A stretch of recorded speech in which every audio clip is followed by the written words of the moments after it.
All right, welcome back to Define Insanity. Joe. Guess what? Oh my God. So we all know I work on movie sets. I'm an actor. I do a lot of background work, standing work. Right. So this time I worked on a movie set. I don't know if I'm allowed to say the name of the movie or the names of the actors and actresses. I don't want to get sued. I did sign disclaimers or Pavlov's dong. Well, they make you sign an NDA. So I could what's that? Non-disclosure agreement. So all right. So what I'm going to do is I'm going to say I'm going to give you hints because it's important that you know who they are. All right. So I was on a set, a movie set. With an actress, second time on a set with her, this actress, it rhymes with Rusi Roo. All right. All right, just to give you a hint. I know who you're talking about, and I think it was a little racist the way you said her name. Yeah. Why? I just changed it. Oh, I do see how that's a little racist because they're loose. The R, it's right there. The L and the R. Yeah, Lucy Roo. Yeah, I didn't mean it like that. That was a coincidence. It's not even on the fence. It's like when you get your balls caught on the fence when you're trying to run from the cops as a kid. Right, but it would have been. Yeah, Rusi Roo. See, that's racist. If I said it. He repeated what you said. No, he said it like, Rusi Roo. No, you just said it like that for the second time. I just said Rusi Roo because I changed the letters with the real letters. You couldn't say Moosey Moo? He's just trying to stay within the contract of his NDA. Maybe that was, what do you call it? Freudian slip. Yeah. Okay. All right, so anyway, this actress, this Asian actress, she once kicked me off a set already, a long time ago, from a... She kicked me off a set because I was joking around. Are you allowed to say that? Oh, jeez. All right, well... Fix it in post. Yeah. So she kicked me off years ago when she was doing that show because I was being too loud. I was, when I'm on set, I run around. I'm like Robin Williams. Loud? What? Yeah, I'm pretty fucking loud. Yeah. Is she being sarcastic? You motherfucker. All right. So they kicked me off a set for being loud. Blah, blah, blah. She yelled at me. Like, what are you doing? Because it was a scene at a restaurant and they were just talking. And I'm, off camera, making everyone laugh behind the scenes. Because that's what I do. I just, I'm on set. I like to do it. And they had to reshoot the whole scene because my voice was heard in the scene.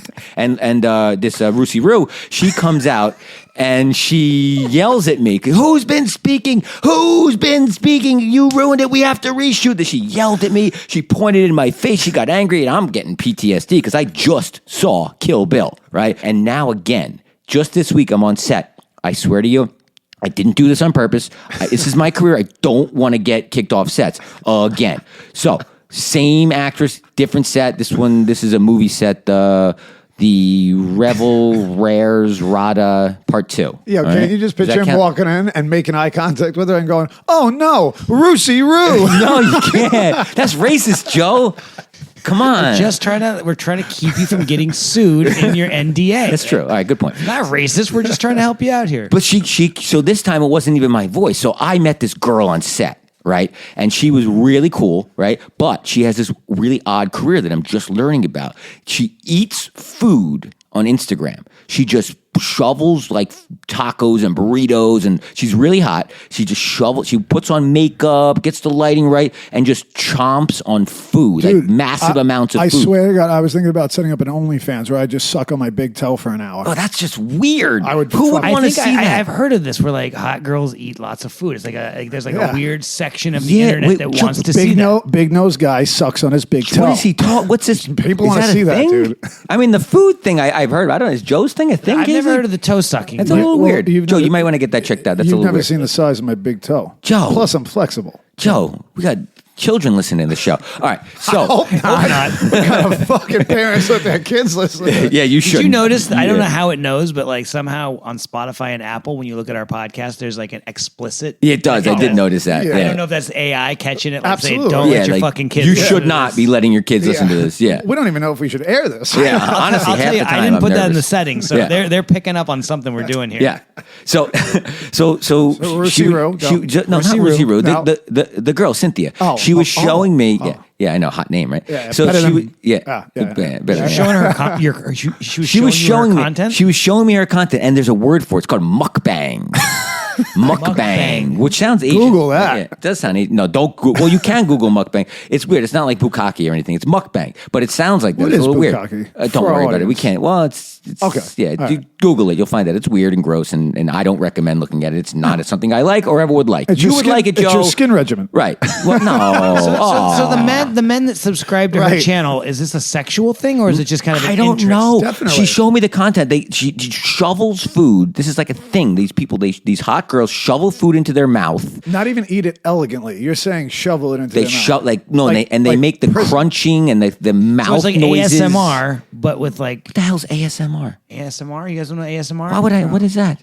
It's like they were like these girls were like, it's not. I don't even think it's supposed to be sexual. I think it's like Ass simulation meditation. Exactly. Okay. No, What it's the like these girls will get really close to microphones and they'll talk to you. All right, that's freaking me out But I already. swear to God, it's like, and it's supposed to be getting me relaxing. horny. But Keep doing it. that's what I'm saying. Joe. And there's like it's supposed to be like relaxing, but I think there's a corner of the internet that like jerks off to this. Oh, stuff. this is a corner of the internet that jerks off to everything. But yeah. like chicks plowing down some Taco Or Bell. Italians sucking on their toes, like Yeah, Joe was on. that's what I'm talking about. So she was showing me her content because I was like, wow, this is. I'm interested in anything this girl says because she's smoking hot. They got her all dolled up because hair and makeshow on these movie sets. They get she's looking smoking hot. Is she a background actress as well, or is she like she have lines? And She was actually a back. Yeah, she was featured background. Whatever union. The good kind of. But no background. speaking lines. No speaking She's lines. just there to look good. I think she was like one of the girls, just hot fashion model. Like one of the background actors listed as hot fashion model. So those are always the best sets to work on because there's like 20 hot fashion models that they bring in, right? Anyway, so I was talking to Cynthia, and she was showing me these videos of the mukbang, and it's like. yeah, it's like a thing. ASMR. They're like chewing on like Big Macs and tacos and all these like weird things. And it was loud. And it was again, Lou, again, years after I did this, right? I had no idea. I didn't do it on purpose. She comes out, who's making these noises? And Cynthia, she fucking ducks for cover. She's out of there. And then, now it's just me sitting at this desk now. And they're all basically, she fucking threw me under the bus. Gone. It's just me. That she knew it was just me. She recognized me. She's like, Oh, this guy again. no, she goes, wait a second, this motherfucker. But she like yells it like, this motherfucker, George. She yells George, whoever like the production assistant is, his name George apparently. George, get this motherfucker off my set. I know him. I remember him. He did this on blah, blah, blah, blah. We have to reshoot. Blah, blah. She's being a total bitch, Rusey Rowe. And I wonder if she was. they kicked me off set. That's Custon Cobb. No. Get him out of here. No, they kicked me off set, right? And the production assistant said, listen, she's a little crazy. I know you didn't mean it. This happened, blah, blah, blah. But did you do that on purpose? Because she says that you did this on her other show a couple of years back. And I'm like, no. I'm so sorry. So it's not going to be something that's going to like, they're going to blacklist me or anything. But I still got paid for the day. But I just thought it was fucking ridiculous how angry this Rusey Roo person gets. So far, I think you're not going to get sued. I think we've managed to. No one really knows what I'm talking about. That's a code name, Rusey Roo. No, Hori actually- Mori. Yeah, No, hey, that's racist. you actually said it. You actually said her name. Did I? Yeah, I'll bleep it in post. Yeah. Because nobody's going to know what we're talking No, about. no one knows. Still, nobody knows. What we're talking Legally, about. we're safe. I think we're safe here. We'll run it past our legal team. The but- Revel Rares Rada Part 2. Right. Starring Rusey Roo. And yeah, so we're good. Yeah. So anyway, so she kicked me off the fucking set. And I want to start getting into these mukbang videos because, I bet. oh my God, You not do. sexually, but there's something sounded about sexually. it. No, there's something Wait, about it. You mean you hosting them? Like you shoveling stuff into your mouth? She makes so much money. She was telling me like she's literally pulling in like $5,000 a month from just making videos every day of her eating her meals. She puts on makeup, the whole thing. Yeah, see, that's why Sebastian Maniscalco's bit about like fucking weirdos back in the day. They had no place to go. Now they go onto the internet. I want to dress like a baby. There's like What is 287 people that meet at the Waldorf every year to do that. Dude, like, what are they going to freaks think out of there. next in this world? And I was also thinking like how AI is gonna take over all of our jobs and everything. That's what She's done. They're gonna get some AI chicks eating. But that's food. what I'm saying. There's certain jobs that AI can't duplicate. How the fuck is AI gonna duplicate mukbang videos of easily. eating food like that? Absolutely. Easily. You think It's going to so? be like deep fakes. You're going to find deep fake videos of A-list actresses. You're going to see Rusi Roo eating a Big Mac very loudly, and it's going to be a deep fake. Well, at least you didn't through say AI. like pork fried rice or something. That would have been bad. You know, I would assume so. Right. Yeah, no, But- that would have been racist. But no, but here's the thing, man. I don't think so because AI, you can't duplicate in the enjoying food because AI will never know what food tastes like. Oh. That's one thing AI will never know. Yet. I don't know. I don't You know. think it'll get to that? AI's eating food for no reason. There's no need for. We eat it because we need it to survive. But AI doesn't need that shit. No, but they can like replicate the emotion. Just keep in mind, Fucking this wasn't AI. even a thing a year ago, and now AI is all over the place. So when you think about the growth and how fast it's happening in technology, 10 years away, who knows what the fuck it's going to do. So they're going to replace mukbang videos and Oh yeah, porn my videos. toe sucking thing there'll be fucking 80,000 big nose pricks sucking on their toe. oh my god, It's gonna be really? all AI. Yeah, won't be me. Nothing. they will took be your me. job. Yeah, no one on there sucking on their big toe will actually. All this be me. time, conservatives were concerned about immigrants taking their They jobs, took our jobs. and here we are. All along, it was the Well, that's what the it is. computers. It is going to be It was the aliens. The AI is taking Yeah. everything. Yeah. We are Everything. completely fucked. If they can make mukbang videos, they can fucking do everything. They could make mukbang videos. I promise. Isn't that a funny word? Yeah, mukbang. Oh, that's another part of the story we use too. it all the time. When Lou was yelling at me, I'm like, You did it again. oh damn it! When Rusi Roo was yelling at me, I said, no, it wasn't me. It was I was just watching this mukbang video. Jesus Christ! And she's like, Get what this did you creep say off to my me? set. No, she doesn't know what it was. She thought I was making fun of her for being Asian because mukbang kind of sounds like some kind of but Asian, if you weird say Asian mukbang, porn. It does have a kind of bukkake ring to It it. does, and bukkake sounds Asian too, doesn't it? I Bukkake think and it is. I mukbang, they think both that's where sound it Asian, but they're started. not. Mukbang sounds like you're sticking your dong in a gutter. Yeah. Right, but it has a little Asian sound. And then I had to explain to the production assistant that what a mukbang video is. And Now you're showing everybody I'm mukbang showing videos. Cynthia's mukbang videos, and Cynthia got mad at me. Why are you showing the productive mukbang? I'm like, you want people watching your Yeah, mukbang you videos? promote Who it. gives a shit how? Yeah, you right. It was a promote it. whole thing. It was a whole scene. And then I gotta get undressed because I'm in their clothes. It was pretty embarrassing. Everyone's like, oh, this guy got And kicked everybody's out. just waiting for you to leave. Yeah, but you That's hear so them good. whispering like, "Oh, he's watching mukbang." What do you think? What do you think it actually takes to be blacklisted as a background actor? takes a lot. If that doesn't do it, Twice. It takes a Probably lot. more than I that. don't think I'm ever going to be on a Rusi Roo set ever again. Let's just put it that way. We could definitely guarantee that. Yeah, no, I think you're toast, man. Lucky for us, she's aging out of Hollywood. Women over 50 years old, they don't really find too many jobs. You definitely don't want to work another set with her Yeah, after you know what? this. Fuck Rusi Roo. If you're listening out there, Rusi Roo, fuck you. Hope she's listening. I'm sorry, Rusi Roo. Please hire me. I need the money. I didn't mean that. You're I awesome. didn't mean that, baby. Yeah. Baby, I'm sorry. I didn't mean it. Come shoot a mukbang video with me. Dude, that's fucking hilarious. So, wait. So, Hold on, guys. Yeah. I just got a text from our production assistant. wait. So This is what? big news. What? Sal is in our green room. Shut up. Don't Get bullshit the me. fuck out I don't believe you. I just got a text from Todd, our production, our PA, Todd? the guy that brings us the coffee. No yeah. shit. Oh, no. Yeah, Todd. He's our Todd, production that's his assistant. name. I thought his Yeah. name was Bruce the whole time. We really They don't call know him his name. I We never knew he call him all had a sorts of name, to stuff. be honest.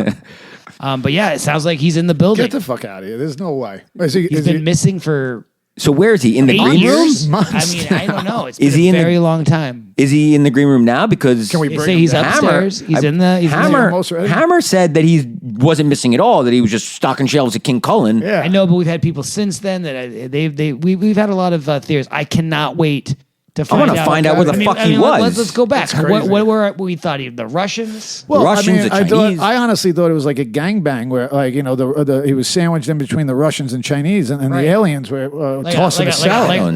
Like a spit roast. Yeah, I'm starting to think maybe he was, in his basement making mukbang videos. Honestly, that was the only conclusion I came up with. Who knows? All I know is he was definitely not around. Countless Amber Alerts. Yes. Yeah. The police have actually, they've been screening my calls. Milk cartons. Yeah. On milk cartons. They're like, dude, you can't just keep calling us. You're not his family. You know him, but I mean, you can't put in missing person reports for people that didn't show up to your podcast. I'm like, fuck you. This guy's missing. important. Yeah. Don't they usuly say that the truth is stranger than fiction? Yes. I can only imagine Where the fuck was this guy? this is going to be the Where the fuck craziest was story. he? Like that. I'm blown. All right, we got to get him down here. All right. All right, him Sal, come on down. Bruce, send Sal down. Todd, send Sal down. Michael, send him down.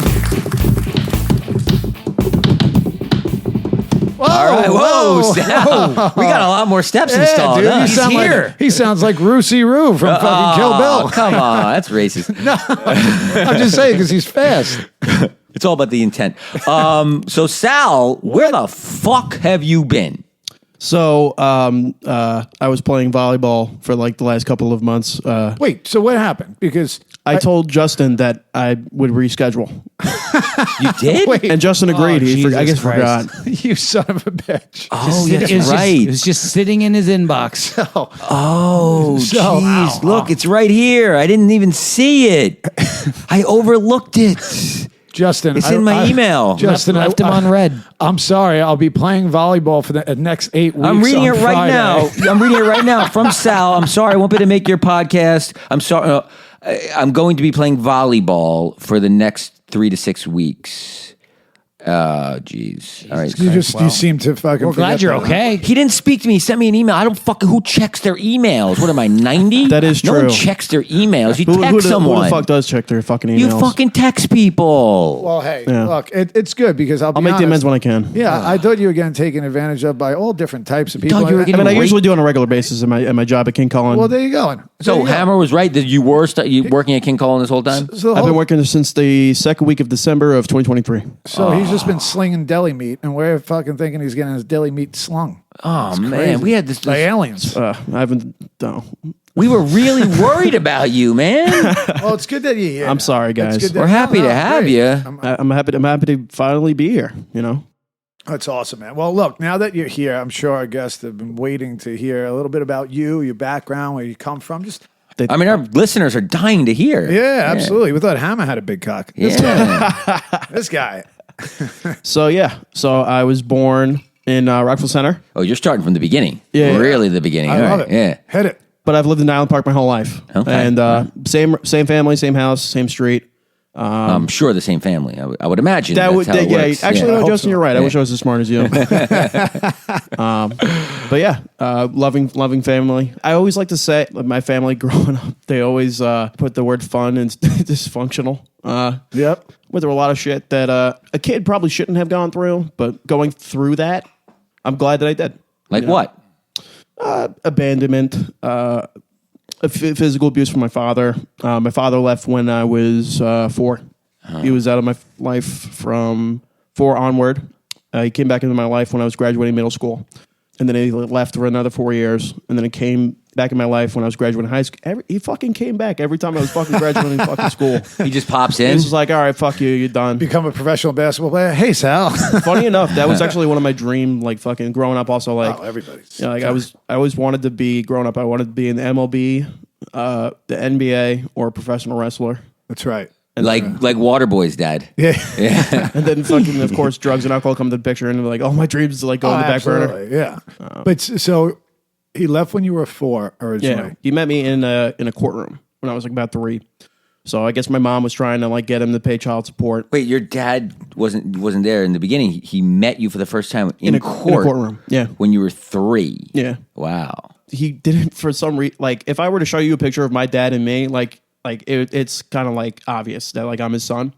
But like, so the court did like a DNA swab, and sure enough, it came back positive. So he tried to do the right thing, you know, like coming into my family, and he just kind of like got tired of it. He was like, "Fuck this shit, I'm moving to Florida." So like, he was out of my life for like a good 9 years, and like, I remember the day he left. as if it was yesterday. I remember like him and my mom like were going at, and like they were never married or anything like that. Like my last name is his last name, but really like my brother, my sister, and I, we all had different dads but the same mom.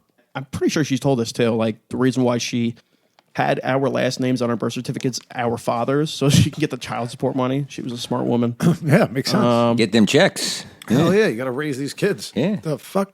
But I definitely, like, from that point onward, I also like just dealt with like a lot of like abandonment issues, trust issues, not feeling loved, not feeling good enough early on from the get go, from like 4 onward. And I just kind of like just struggled with like even now to like today, like 26 years old, sitting here, you know, like self-esteem, like, and it's all bullshit. It's all in my head. But I'll fast forward a little bit. So when I was about like 9 or 10, I'll never forget as long as I live. I had like my first suicidal thought, but I didn't even know what mental illness was. Well, I was just like, I just like wanted to kill myself. And I said it out loud like a fucking idiot I am.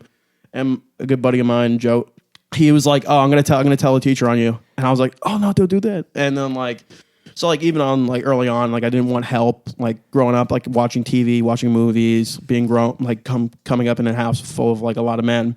I always thought like being a man is not showing emotion.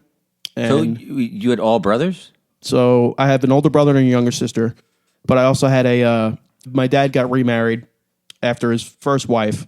With the wife he's with now, she had a daughter, and I met her once before she passed. I'll get to that later on. But yeah, you know, every kid wants 2 parents in their home, but like I always say that I am forever lucky, blessed, privileged, and grateful for having the family that I had growing up. I probably wasn't as grateful as I fucking should have been as I got into my. Well, your teenage mom years. sounds like a fucking rock star. Like single moms, I think, are like fucking superheroes. Yeah, yeah. and I think gratitude comes with a certain level of understanding and experience as we get older and we see how hard life is, and we realize for most of us, like our parents are doing the best they can, and people around us, and we were too. So I think that's just an experience thing. But I want to ask you, because I want to go back a little bit. You said you met your father when you were 3 in the courtroom. Then he comes into your life, right? So how long was he there before he took off to Florida? Just till you were 4, and then he left? Yeah, but like about a year, if not less. So he was there for about a year. Yeah, then he was just like, I truly believe, I mean, everybody's kind of like, if you think about everybody's a fucking accident, like when they're like born. So not all of them, like a lot of people, like they plan on getting, but like I was just a happy accident. So he leaves for how long, you said? 9 years. 9 years, and then he comes back. 2013. Okay. And before he came back, though, is that when you said to your friend, like, I want to kill myself? When you said it out loud? Yeah, I was about 9 or 10 years old. Okay. So you were about 9 or 10. He didn't come back into your life yet. No. Do you remember at all what made you say that in that moment? Whether it was somebody said something about you or a thought came into your head, a memory? Like, what was the culmination of you saying those words out loud? I was like in like a lot of pain and like just going through like a lot of shit at home. My family did the best they could. I mean, like, thank God for my 3 uncles. If it was just my mom, my brother, my sister, and I, like, homelessness definitely would be a fucking part of my story. But just, like, also, like, growing up, like, I was the fat kid. I mean, I'm still a little bit. Just You were the fat kid? Yeah. Like fat, like the Rizzler, or like just like Not- a little What the over. hell's the Rizzler? Not Rizzler's the- the- You know the Rizzler? The Rizzler's like this like Instagram he's- kid. He's like the most That's awesome a- kid in the world. He eats things on camera. He's kind of like mukbang, actually. You like that? You like that, dirty bastard. Mukbang the shit out of you. It's like a verb. So No, so you were a little overweight as a kid, but yeah. when we're kids, it's like I say it all the time. Yo, I hated everything about myself. My friend had like blonde hair, blue eyes, and I was like, why can't I have blonde hair, blue eyes? Why do I have this shit brown hair? And I remember being too skinny and wishing that I was overweight because I felt so like weird. I looked like an alien because I was so fucking skinny. And my brother was a little overweight, and I remember being jealous of him because he had guy's meat got on it his all. bones. Yeah. That guy's got it and all. he was pissed because he was fat, and his friends were calling him fat. You know? it's human nature. Right? It's just human nature. So good. and like that just like goes back to like what I was like talking about earlier, like growing up, like thought like I was worthless or like I was just like didn't deserve all these good things. Or Now, like, did your dad stay in touch with you during this? Like, Nah. So it's like completely like no Ghost. radio Ghosted. silence. Yep. Wow. So when I found him on Facebook 4 years later, I was drunk actually with my girlfriend at the time. Okay. For years, I would try to find my dad on Facebook or like online, and like I couldn't, and like she found him right away, and I was like, "Oh, I can't believe you found him." He had a Facebook. He had like a Facebook page. Yeah. Wait, let's go back for a second though. Sorry. Because, no, for what? You're doing it's great. There's so much there. Yeah. That's why we So go much. back. It's like we don't even realize the things we gloss over, right? And and it happens with everyone. We gloss over those things, and that's why I like to go back to them, because something draws my attention to it, and I'm curious to know more. Right. So your dad's away. You say that thing because that's not just for people, drugs, whatever. That what you said out loud. I want to kill myself. The culmination of all those feelings and not feeling good enough, not feeling wanted. Obviously, how to be hard. Even though you were young, you didn't have your dad around. Then he comes into your life, and it's like, oh, daddy's back. I have a dad. Like, that's fucking amazing. And now he's gone a year later. So all that stuff leading up to that, not feeling good enough, the abandonment, because I get that. I would feel the same. Like, And why would you feeling leave fat. me? Yeah. Like all that, just the insecurities that we get, the self-doubt. So all that culminated into you saying those words. After that, we kind of glossed over what happened after that. From that point, what things were like and what led you to your first drink and when you started trying to cope with these feelings instead of address them. Sure. So I'll fast forward. I started drinking when I was 16. It's actually funny you asked this. I was actually talking with my ex on Snapchat.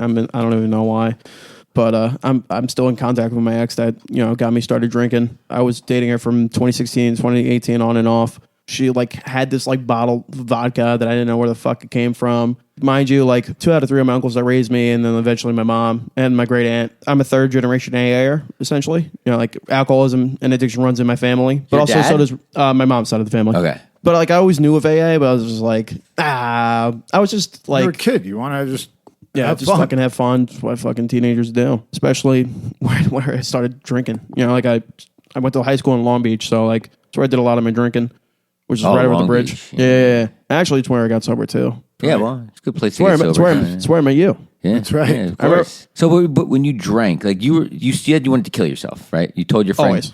Always. And so this is not a fleeting thought. Like even after you told him, you still like, did this last? Did you still want to kill yourself? Always. Yeah.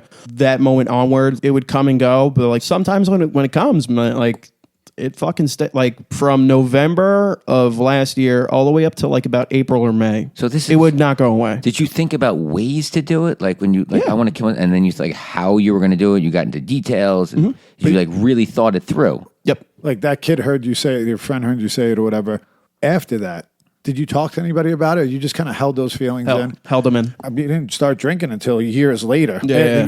A long time you were dealing with that. Yeah. Wow. Now, when you had your first drink, could you get into a little bit about what that first drink was like the situation, and also what happened to those feelings? Did you find like almost like a security blanket? So when I started drinking, I was the Jekyll and Hyde, but like flipped. What I mean is when I was dry before I got sober, I was fucking the most angriest, impulsive. I had this fucking short fuse. Explain what dry is for the listeners. So basically dry is like you're sober, you're abstinent, but like you're not doing a fucking thing about it. You're just staying away from it. You're Just not drinking. Just not drinking one day at a time, but like you're fucking miserable. Right. So you mentioned that Absolutely. it helped the suicidal feelings went away during that first drink. Well, definitely that. Like it made me feel like cooler, funnier. I mean, like for the longest time, like I don't think it so much now, but for like the longest time, I thought I was the most blandest, boringest, unfunniest motherfucker. No purpose in Definitely life. not. Definitely not. Yeah. No. Thank you. But you also mentioned that you said 2017 or 2018 or even more recently you had suicidal ideology, right? So so it only helped temporarily, and then did the drinking make the suicide ideas worse eventually over time? Sometimes, like I was never an angry drunk by any means. Like growing up, like religious, like even I feel like God was definitely helping me. I knew God was there, but like after like the finding out, like when I got home from school, September 23rd, 2013, like of the news of like my cousin died in drunk. He wasn't drunk driving, but like his quote unquote friend. I say quote unquote friend because I still have a resentment against him that I'm still working on. He crashed. He survived. My cousin did not. And like from that point onward, for like a solid 4 years, atheist, agnostic, way more angry than I fucking ever was before. So how old were you? 13 to 17, I was consider myself a staunch atheist agnostic, hating God, but like not necessarily believing in hating something, but not believing in something. Isn't that crazy? Yeah. You Fucking hate wow. God, but you don't believe in God. Joe used to get be it. like that, right? Yeah, no, I say it all the time. Like, I used to think I didn't believe in God, but how do you not believe in something you hate? I Right. resented him for everything. I lost, like, people I loved, and my father and brother went to love them, but they came back. I just was so selfish in everything that happened. Even like my cousin died. I identify with you 100% because he died. Yeah, I'm sorry too. He died and I'm sorry for your cousin because he died in a car crash. He killed him and 3 of his friends. 1 girl survived. Oh wow. Sorry. So it's like very similar, and I get it. Like that was the point. I had grandmother died. He died. My father and brothers and I just threw my middle fingers up. So I get it. And a lot of people, if they're honest about themselves, a lot of people that don't believe in God, it's like. My mother always used to say, you can't hate someone unless you love them because hate is such a strong emotion. If you don't give a fuck about the person, you're not going to hate them. Maybe Thin you don't line like between them. love and hate. Yeah, but it's like the opposite. So I went from loving God to hating him, because I just thought he was responsible for all the losses in my life. And everything that went right was me, so egotistical, and everything that went wrong was him. Yeah, you know what though? You said it's the opposite. I'm starting to think hate and love aren't the opposite. I'm thinking the opposite of love is just indifference. For me, like just not caring at all about someone. Like if I love someone and they don't care anything about me, like to me that is much worse than them hating me. That makes sense. I get it. Well, I guess that was the point my mother was trying to make is that like you're using the word hate and you don't realize that you love that person. Yeah. They just that all that love created such a strong emotion going in the polar opposite direction. Yes, okay, I see what you're saying now. I mean? Yeah, but I get what you're saying too. Yeah, it makes sense. And also, I forgot to mention. So like after Sandy happened, like Hurricane Sandy, yeah, there was Tropical Storm Sandy. No, a dirty hooker named Well, Sandy that just came around sucking everybody's cock. We got listeners from all over the world. Not everyone knows what Sandy is. You can't just say Sandy. Everyone knows, Sandy Bush. Yeah. We know Sandy. Everybody knows Sandy. so after Hurricane Sandy, thank you, Justin. I have an aunt Sandy. She's a lovely lady. I don't want her to get mixed up in this, you know? I had a cousin named Sandy too. All right, good. My bad. So after Hurricane Sandy happened, my mom and my sister went to Tennessee. Originally supposed to be there for like 2 weeks. Ended up being there for 4 years. And I didn't even think they were ever going to come back. Right around that time, Sandy, how old are you at that point? I was like about 12. So who were you staying with? I'm staying with my 3 uncles and my brother. Okay, and that's what you were talking about. The House about of Men. Yeah. Okay, yeah. Yo, I probably so- should have prefaced. No, it's awesome. It's good. So now, all right, so you're staying with them, 12 to 13. Then your father just comes back. Does he come back and you find him again? Or he's just like, hey, Sal, what's up? I'm here. I'm back. I'm back, Sal. You Very- graduating? I'm here. Yeah. Very Here for your briefly. graduation. Very briefly. So like when I met up with him, like for the final time, like he's been in my life, but like recently not really so much. And honestly, it's okay. No, yeah. Well, you're going to love your dad no matter what. Oh, of course. And you learn to accept whatever, because that's what we do. We have to. Like, we have to get to a point of acceptance. We don't have to. We could live in pain and misery and fucking whatever, but we have to get to that point of acceptance. I just saw a really good video, and there was this professor, had class, and he fills up this glass of water, right? Holds it up to the class, and he's like, how much do you think this glass of water weighs? Oh, yeah. And everybody's like 8 ounces, 12 ounces, 16 ounces. He's like, well, it's kind of irrelevant how much it weighs. You know, it's really the relationship it has with you holding it in your hand. So if you hold this glass out, you could hold it for an hour and you'll be fine, right? Or you could hold it for 24 hours and your arm will start to go numb. You won't be able to feel anything and probably cause permanent damage. So it's not really about the glass, right? It's about how long we hold on to that glass for, whether it's going to hurt us or not. So just put the fucking glass down. So when people talk about letting things go, it's like Very wise. Yeah, I thought it was phenomenal. That's why I put my glass down just now. Yeah, I get it. It's was like, getting heavy. It was getting heavy. It gets getting heavy. Yeah. But we liked it. But that's the idea is like when he comes back when you're 13, what is he just there for a moment and then leaves again? Do you have There for a moment and leaves again. So like you he's didn't like even hang there out for with like him, really? I see him like a couple of weeks. Okay, so now you have to have these supervised visits with him. Oh, 100%. When you see him when you're 13, do you have any anger or you just snap right back to, oh my God, my dad's here? A little bit of both, actually. Okay. And even like when I saw him then, like I was just more so happy than angry, but I was a little bit angry. So after this visit, 13, you don't see him again until now. We kept doing the not non-conjugal. The, Supervised visits, not conjugal visits. I promise- conjugal visits with your dad. I pinky promise I'm sober. Some people do. Oh, that's fucking weird. So like we did it like once a week, every week, and then like For one how week long? he didn't for a couple weeks until he didn't show up one day. Okay, so and then he's And gone we for a while. we waited. No call, My no mom and show. my mom and I, no call, no show. Ghost. Like they were like, oh, I guess he's not showing, and like it was kind of over. So like that, but that day I went home and I was fucking like destroyed, devastated.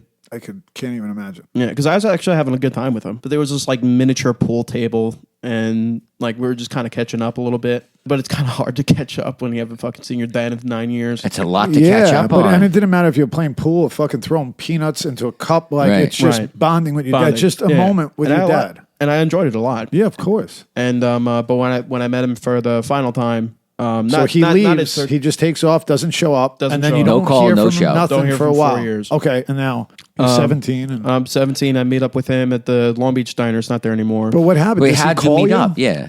When my girlfriend at the time found him on Facebook, we scheduled to meet up on Father's Day in Long Beach, and we basically had to sit down of like why he left, and like he basically just said like in a nutshell, like I fell asleep and I was playing volleyball.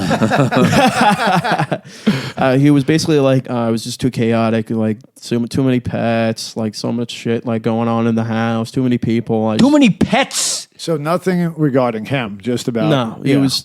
That's why I always say like I'm a fucking miracle. I mean, we're all miracles, but I'm a fucking alive. Like my mom and dad hated each other. Yeah. I remember them fighting all the fucking time. No one said that you have to stay married, but having an excuse for leaving your son for his entire life, except for a couple of days and a couple of months here and there, and saying, "Oh well, it was too many pets." I mean, that's fucked up. I'm sorry. He's been out of my life longer than he's been in my life. Yeah, No, I yeah, know. absolutely. Because after 3 years, that's 15, 16 years. Kids need their father. Oh, They need absolutely. their mother. They Both. need their father. And there's a study out: crime rates for kids who don't have a father. It's like 10 times higher. absolutely, Kids that don't have a father growing up there's in the a house. reason why Crime rates are mother- 10 times higher Yeah. for those kids. But like just going on through like my first drink onward, like I didn't think I had a problem. I was like a weekend warrior. I was young when I started drinking at 16, and I was like hanging around with a lot of people that are older than me. Like just going into bars underage, and like I was hanging out with people that were 10 years plus older than me. Like and like I thought like I was cool as shit. Like hanging around like Well, you were I lived 16 and hanging out with 26-year-olds? probably older too. Yeah. Oh, wow.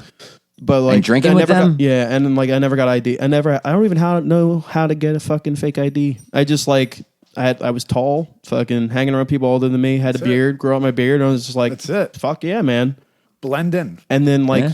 soon after, that's when my alcoholism started to progress. Right around 2018, 2019, I'll fast forward a little bit. And it got pretty bleak. When you were drinking and drinking heavily, was it something where you were drinking, going to work, drinking, or you were controlling it as much as you can and saving Controlling it it for- as much as I Okay. can. I would never, I fucking would show up to work hungover for sure. But I would never drink at work that yet. Yeah. Fast forward to COVID. And like around this time, the physical bottom came first. So they're just like different types of bottoms, like financial bottom, emotional bottom, Talking physical about bottom. drinking? Drinking. Okay. So I was having pain where my liver was. Well, not was. I still have my liver. Oh, jeez. So I went to the doctor, and they did some tests. The doctor actually called me later that day. So I learned that humans are supposed to have 40-something liver enzymes. I had less than 10% of that.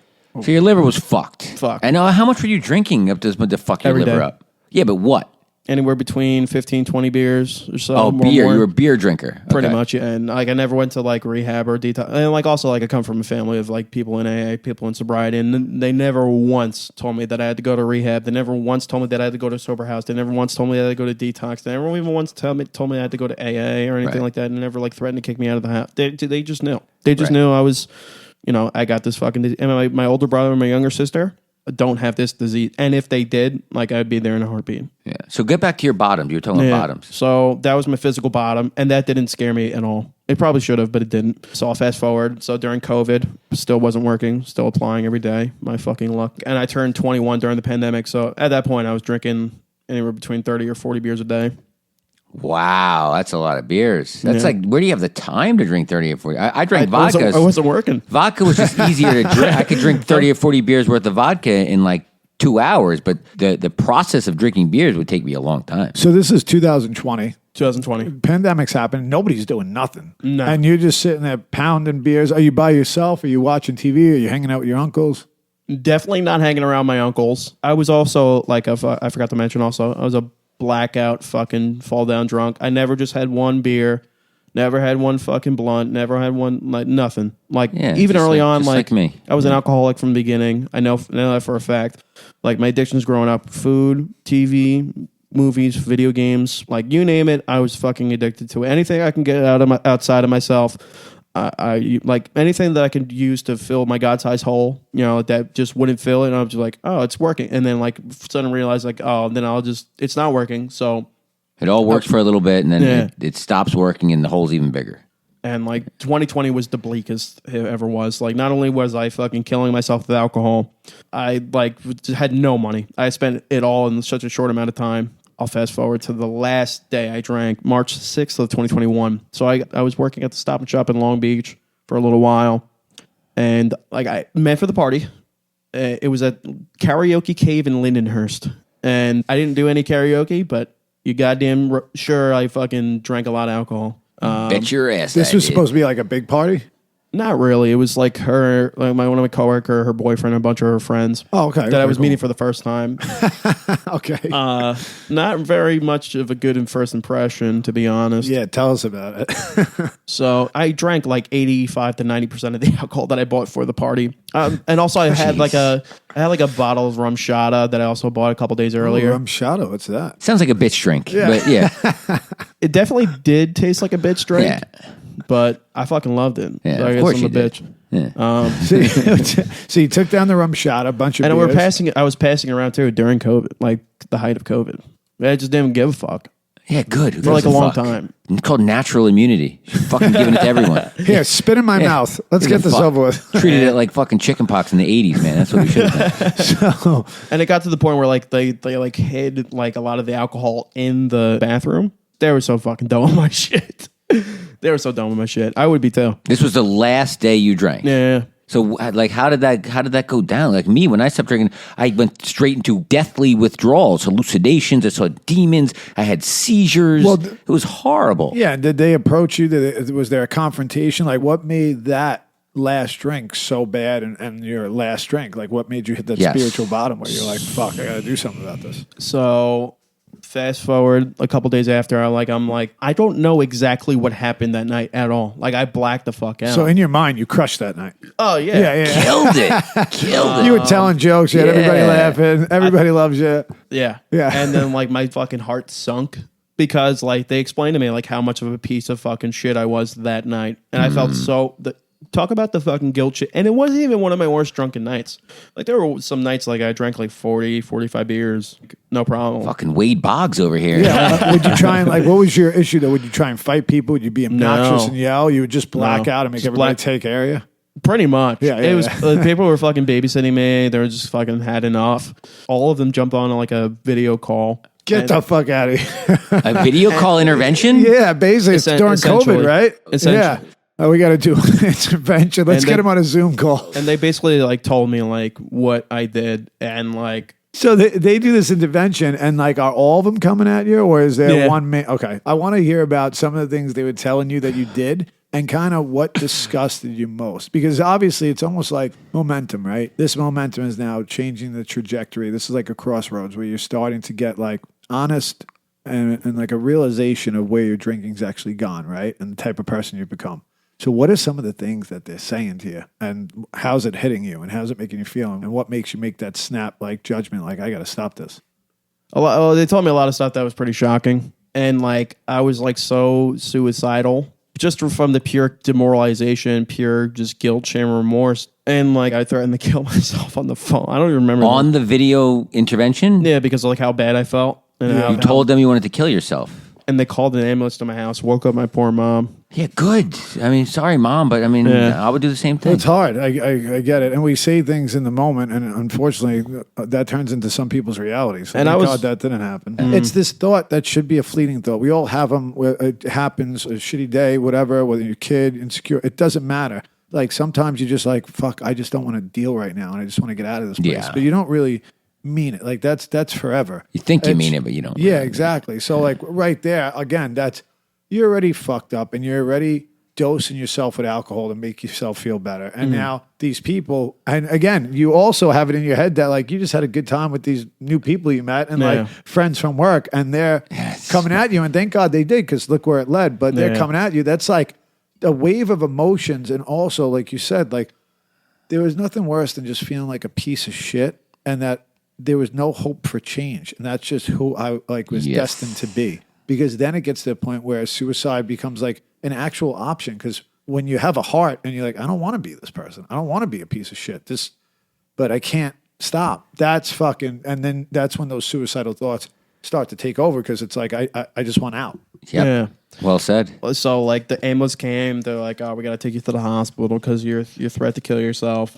And then like they took me to South Nassau Hospital in Oceanside, and I AMA'd against medical advice, if anybody's, Thank you. No, but he's smart. He does it, because I don't think about it sometimes, and I'm always making fun of him. I was they don't about know to what's say going that. on. Yeah. Thank you, Sal. Wait, so they didn't take you to psych ward or anything like that. You got evaluated. They I got just brought you to evaluated, South Nassau. But I just like, I wanted to get the fuck out of there. What led you? Because that didn't lead it. Not like they brought you to rehab and got you sober. No. They tried to. You AMA'd. What happened after that? How'd you actually wind up getting where you are now? I remember like a couple days later, I was just like, man, I can't fucking smoke pot anymore. I can't fucking drink alcohol anymore. I'm not going to go to AA, but I'm going to join a Facebook group that my mom just so happens to be a part of. That is like kind of like a friend of Bill's. Facebook Yeah, group that'll will do save it. me. Yeah. The Facebook group will save me. But that's we joked about it, but like that was still an action, right? Like you joining that Facebook group, that was still like a level of humility that you had to have and courage to be like, fuck, let me try that. I don't want to try this, Yeah. but let me at least try something. You needed help. And, So she sees it. She's proud of you. And she then followed up with a question like, "Oh, do you think you have a problem with alcohol?" And she already knew the fucking answer was yes. She just wanted me to she's fucking. smart. Well, you have to say it. Yeah. Yeah, and I like smart. I was like finally honest. Like I knew I had a problem. I knew like that there was a way out. I like the reasons why I got sober was because obviously I wanted to fucking stop drinking. Are you kidding me? Like the fucking hangovers, even at 21, were like horrendous. 19, 20, they were horrible. 40 beers is going to give you a hangover. It was, Going after it. But I could see like where my life was going. So like after she had asked me, do I have a problem drinking? I said, yeah. She was like, all right, I'm taking you this Friday to New Beginnings. It's a meeting in Long Beach. That was your first one. Yeah, I was 6 days. I went there when I was 6 days sober. Never went to rehab. Detoxed in the rooms. It was fucking brutal. You were my going God. through DTs, right? Like, did you have I wasn't, any like, hallucinating. nightmares and Definitely seizures? Definitely didn't have any. I'm surprised. Like every time I hear about like people like having hallucinations or DTs, like maybe I didn't drink enough. You You definitely drank enough. Yeah. Maybe I was doing it wrong. I don't fucking know. Everyone's man. different. Everyone's body's definitely different. getting You were after it, still though. young. Like when I went to DTs, we're talking like 20 straight years of I probably like didn't do it. deadly amount of alcohol. I was It's a only little out there different. I was only there for 5, but like I always say this too. Like I was only out there for 5 years, but it felt like fucking 10, Of course. 15. Yeah, it was 5 years hard. Then you come in and just detoxing, no rehab, no nothing in the rooms. I mean, It's tough. What was it like though coming to that first meeting? Like, did people try and make you feel comfortable? Oh, like, yeah. like what was that like? So basically, it's funny too because like being brought up in like a family of AA, like my great aunt, my uncles, my mom, like they all got sober in like the Long Beach, Point Lookout area. The people that were there at my first meeting, I knew that I saw them regularly when I was a kid. Really? Like being brought, yeah, and like it was like I knew like also growing up, like I knew like AA worked. Like I also knew growing up from like an early age, drunk like addicts and alcoholics, they're not terrible people or bad people, they're just sick people trying to. And I knew that from like an early age. I met my sponsor in my first meeting, and like and talk about like jumping in both feet. Like I did, like every suggestion that like was given, I took right away. Like then, especially not dating in the first year, that was the most difficult one for me because I was always in relationships. Like, yeah, I get it. and I saw people that I got sober with that like didn't follow that suggestion. Like I after the relationship ended, either one of them or both of them went out. Some of them came back, but like Relationships in early recovery are just bad news. Yeah. So you took all the suggestions. You got a sponsor. You got a home group. You were immersed in AA. Were you going to meetings every day? I still do. Okay, that's amazing.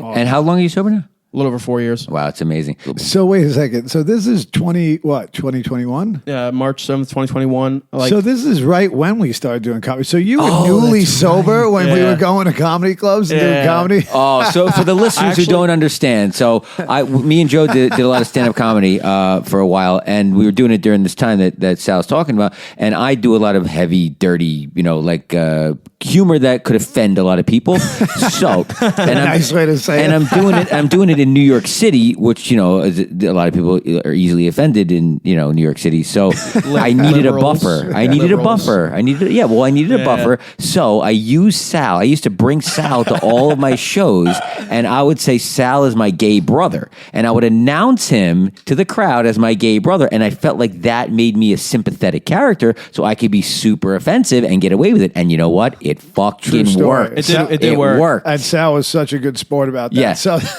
but that's cool too. But you were in early recovery during that. I had no fucking clue. Yeah, but me and Sal were talking about that earlier. It's stuff like that, like realizing that you could have fun and be wild and crazy and still be like a good person, safe. But you don't think that. You think getting sober is the end of your life, and really, it's just a whole new chapter. That's fucking amazing. Much better for me. Yeah, for all I wish of I got us. sober fucking sooner. Yeah, and on top of that, like we were talking about, like for me, I kept on reliving the old days when it was fun and good, but it wasn't like that for a very long time. Right. For the last 10 years, it was a lot of misery and pain with some moments of like, when I tried to get sober, and maybe I had a few months and I was just high at the fact that, oh my God, I didn't have to get high today. But you really believe that this is like the end. You're never going to have fun again. You're never going to smile. Meanwhile, the last 10 years, I couldn't laugh. I found nothing funny. I was miserable. It's like, we have a good fucking time. So newly sober, that must help too, because it's not just Did it meetings help? and the suggestion, the 100%. fellowship. I lost a shit ton of friends. The friends, like the party that like I fucking ruined the party for. Like I lost those friends, but I've gained so many friends. No, but did us bringing you to the comedy shows and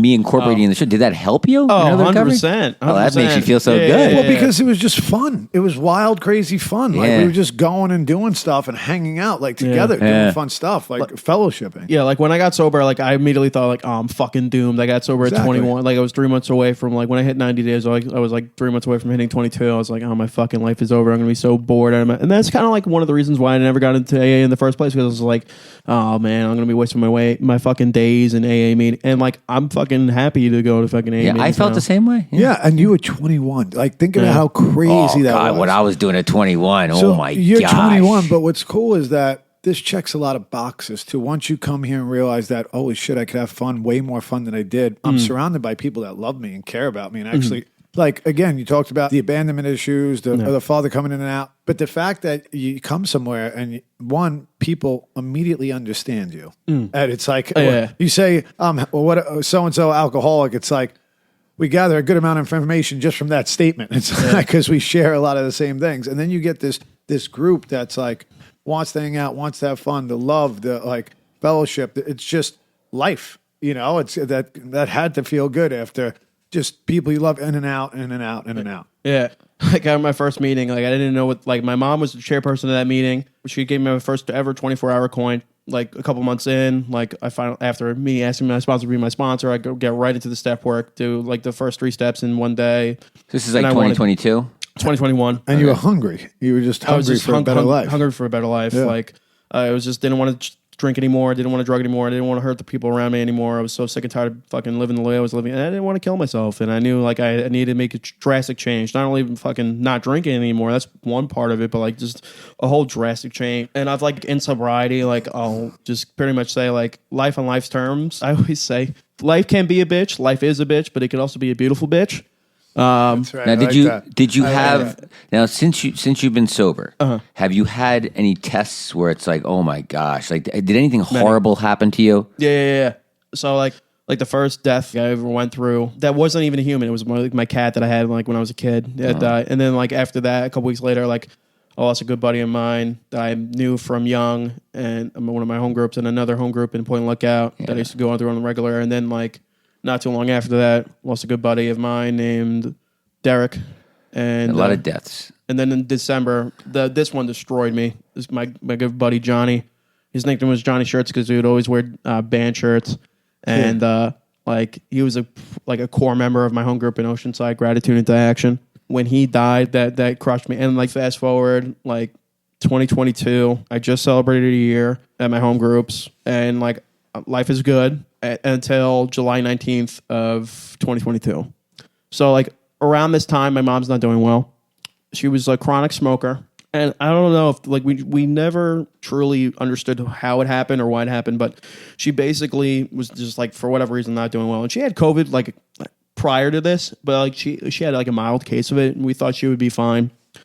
And like for whatever reason, she was bedridden, couldn't eat, and you know I was just trying to do the best I can. You know, thank God I was sober during this fucking time. So it was a Tuesday morning. I was about to wake up from work, and then like I hear down the hall like my sister say, "Sal, I think Mom just died," and my fucking heart fell to the fucking floor. Like my heart fucking shattered to a million fucking pieces. I ran as fast as I could out of my fucking room. My mom was like on the couch, it's like slumped over. I tried like she was pretty much like rigor mortis or whatever. Oh my God! And like I was fucking trying to shake her, and like to the point where like it came to my mind like she was gone. Like the fact that like I had like a voice a couple days after at my mom's wake, like but the fucking people, like I thought I had friends, like true friends, like when I was out there, like a good portion of the people that were at my mom's wake were there. So like support not only me and like be there for my mom, but like my family and I, you know, and like not even like a drink. My mom would be fucking livid if I fucking drank, because she was like one of my, like every time I went to a meeting with her, like she would always like raise her hand and share like whatever. And like at the end of her share, she would always be like, "I'm so proud of my son, you know, like he's finally sober and we're all fucking sober, you know." So drinking after your mom died wasn't even an option in your head, like no, because it was far removed. Because after my spiritual experience, my wildlife spiritual experience that I truly had, you know, going through my 4 and 5 with my sponsor, like I always say, like not only going through the steps not only changed my life but saved my life. And like like sobriety was like for the longest time, like I wanted nothing to do with sobriety, and like I kind of wish I got sober sooner so I could have had like more time with my mom, you know. But like I had a pretty good. This is why though. This is why building a program and having God in your life helps you stay sober, because it's not easy to get sober no matter what, but it's definitely much easier during the good times when you're not dealing with tragedy. But when you're dealing with tragedy, when life throws you a curveball, when life throws you, you know, a horrible pitch, and you can deal with it because you have God in your life. Yeah. You know, for me, I mean, it sounds like from you too, that's what the steps brought you. Yeah. The ability to cope. Yeah, it's huge because of course your mom was proud, especially she knows how hard it is. She deals with the demons too. And the fact that she passed away with 5 years sober, like a couple days before she passed, she hit 5 years. And like the day she passed, like I was like doing it. I was trying to think of like how many days that I had sober the day she died. I was like 1 day shy of 500 days. I was 499 days sober. And those are the gifts, right? Like, because shit happens, like we said before, right? It's not, life isn't just, oh, we get sober and it's just, oh my God, Skittles and rainbows all day. That's not fucking how it works, but it's not what happens to us. It's how we deal with what happens to us. And there's almost like a healthy pride moment and even in the bad moments, right? Just being grateful that you were sober and can be there for your mom and take care of her while she was sick. Because if you weren't sober, you wouldn't be there. You wouldn't have been taking care of her. So even in those moments, like we like to go back and say, I wish I got sober earlier, whatever. But again, even in those moments where you shared those moments with your mom and she saw you taking care of her sober son who she was so proud of, like that's the greatest gift in the world, right? Because all our parents really want to know is that you're going to be okay. Yeah, right? Like that's it. Is my kid going to be okay? And I think she knew. Also, like my uncle. Oh, she knew. 499 days of her. And how you work a program. We know how you work a program. It's every like day you go to a meeting and you share almost in every meeting. You're active. We know. We know you. We know how you work a program. It's not maybe. She was proud of you. Like, like you know. But also that like when she was like sick, like bedridden, like all she could do is like drink fluids. Like my brother, my sister, my uncles, we were all trying to get her to go to the doctor or the hospital. Like, and I always think in my mind, like maybe she was just done, you know? Yeah, no, absolutely, no, that could happen too. And some people don't. But I kind of wish she did get medical help though. Yeah, you know, some people she probably still be here. No one lives forever. And maybe not. You don't know. Like, look, and that's the thing. We could sit here and ask these questions all the time and the what ifs, but the bottom line is like. You don't know because she could have went to the doctors and stuff and maybe passed earlier, or maybe passed with a miserable existence like some people do on chemo, on this, on that, whatever it is. Like, so it's hard to go back. I get it. I get playing that game, but really, how it all worked out was how it worked out. Like, Right. because imagine forcing her to do something like that. And then she lives her last days in misery and pain even more. Like I know it's hard, but the fact that you were there to take care of her, a sober man, she got to see that. And you guys spent those moments together in your home, I think are priceless. And I was able to make an amends to her, like deathbed kind of. Yeah, but you were able to make that amends. Yeah. That's huge. Yeah. So that was 2022. Yeah. Yeah. So what's like kind of sum up for me what these last 3 years have been like, because you've gone through a lot of stuff, not just before and the dad, the drinking, all the stuff that we go through in youth, insecurity, self-doubt, losing your mom in sobriety, losing a bunch of close friends, but still staying a sober man, looking to help people, believing in God, right? So we kind of like to ask a lot of our listeners, like, what kind of philosophy do you live by now? Because you continue to overcome each obstacle, stay sober, and not just that, you're fun to be around. Like, you're happy, you're not fucking, and that's what Thank you. but that's beautiful too. Like, think about it. We went from like suicidal people who thought we were pieces of shit, who thought we didn't belong in this world, who thought we couldn't fit in, we're not good enough, we don't fit in anywhere, and we couldn't figure it out, to now, like, you're happy, you're having fun. Yeah, we go through our shit, but you're a sober man, you help people, you inspire people, like, just by being you and just being here. You always have a smile on your face, we're always having a good time. Yeah. Like, what are some of the philosophies you live by and have helped you get through all these hard times, even in sobriety? That's a good question. Some philosophies that like I live my life by, especially now, just try to be kinder to myself.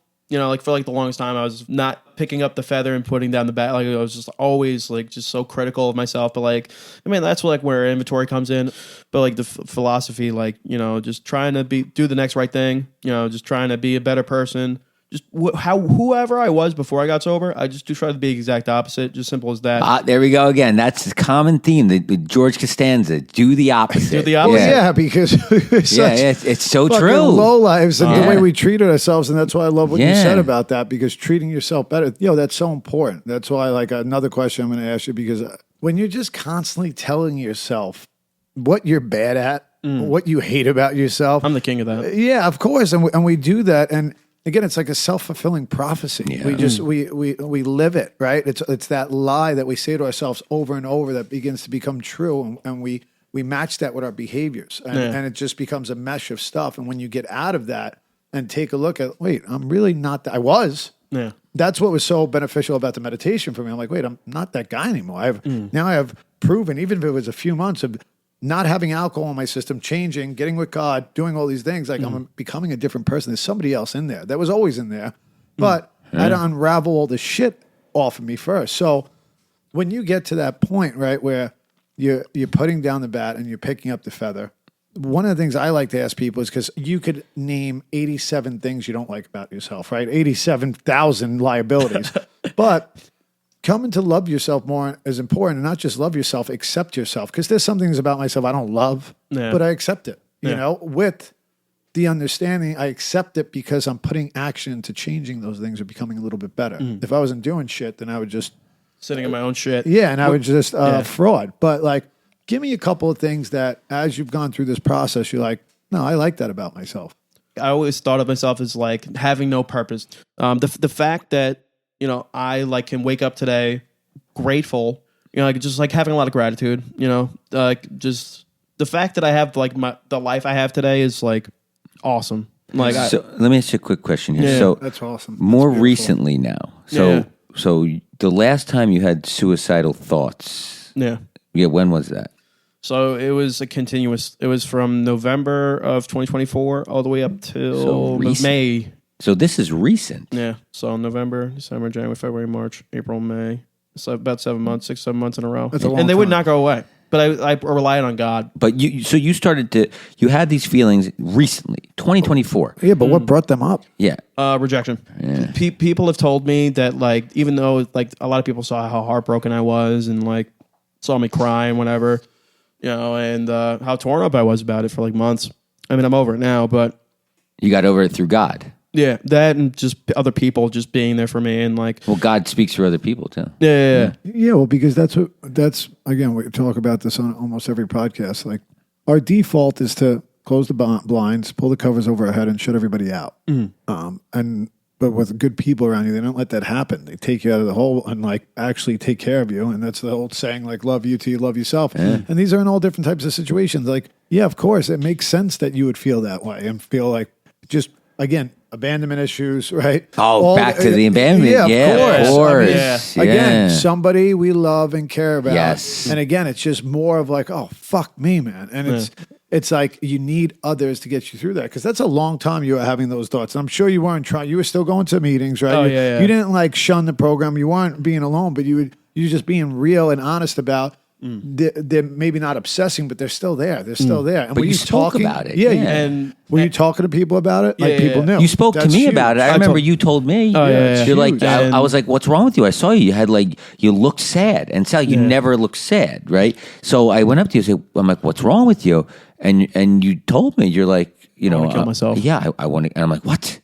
I'm like, are you fucking kidding me? So I started talking to other people, like, what do we do about this? And I don't remember exactly how it happened, but you know, I called you that night, and you know, and obviously you kept showing up to meetings. But if you stopped showing up to meetings, you know, that would have been, first of all, I wouldn't, not just me, but everyone would have noticed, and they would be like, where's Sal? Where's Sal? That's why it's important to get linked in and be like part of the herd and be there, because people could tell when you're off. Even if we say, I'm okay. No, you're not. I can fucking tell. Or I know I'm what Sal is. fine, Yeah. or You know okay. it. Yeah. And then you had but having that moment of vulnerability is so important, where you share those thoughts with people and let them in. And again, all these things happen for a reason. So you've been through a lot of stuff, and through every single thing you've grown. And that's what struggle does if you fucking stick around and don't run away. Yeah. Right? And I've like, this is my first time ever trying to get sober, and like, you know, like, knock on wood. I mean, I'm not going to knock on the wood because I don't want to fuck up the audio of this podcast, but Yeah, plus I told you to stop touching your cock, so. Yeah, come on,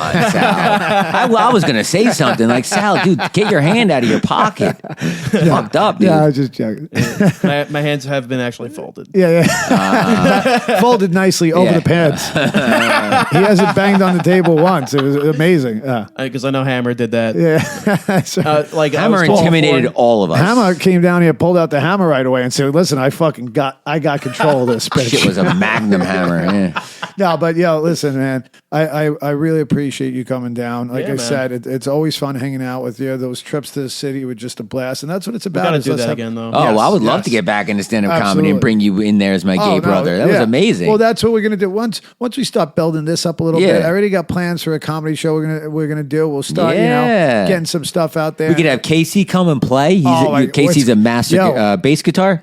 I'll do some bass solos. slapping the bass, slapping the bass. Slapping the bass, Yeah, man. but we'll make it an experience. Yeah, Little we could band do shit. Sal, you look like you could do a mukbang video. Do you ever Absolutely. think about doing that, maybe? Let's get him involved in the mukbang. There's a Mukbang lot live. of money. Yeah. There's a lot of money in mukbang. But that's it, man. You're doing great. I'm proud of you. I'm happy to have you here again. Every time I see you, it's I'd like just to come laughs back. and fun. You're welcome Absolutely. back. Anytime we record, you're welcome to come hang out in the That's what I peanut said. gallery. Yeah, Yeah. peanut gallery. Usually we have a That's what that couple couch is of for. guys over there. Yeah, Nobody showed up tonight. So we were supposed to have Sky show up, but he didn't show up. Yeah. Right? Maybe he's missing. He was actually at a meeting, so he might be hanging out, helping that's clean good. up. Yeah. Well, listen, man. Thank you so much for coming down. We appreciate Thank you. you. You do a lot of service, and you work this program to the best of your ability, and that's all you could ask. And I chase my huge. sobriety like I chase my drinking. That's it. But yeah, thanks for coming. We love you. Yes. Thank Love you. bud. Thank you guys for And having we're me. glad we found you. Yes, Yeah. thank God we found you. I know. Thank God I wasn't abducted by the aliens, the Russians, or the Chinese. Fucking so many- That's a yet. You were just fucking slinging salty meats. Yeah. And playing volleyball. Yeah. Who would have thought it, Justin? Yeah. Our volleyball team was shit in the beginning, but like we had a good time. Well, that's what you We get got for better fucking near the leaving end. us. Well, I should hope so. Our team name was Sandy Balls. Sandy, you like see? Sandy Back to Bucks. full circle. Dragging that name to the We mud. love it. On I'm that sorry, note- Aunt Sandy. Yeah. On that note, Rest in we'll peace, see you cousin guys Sandy. later. All right, later. Peace.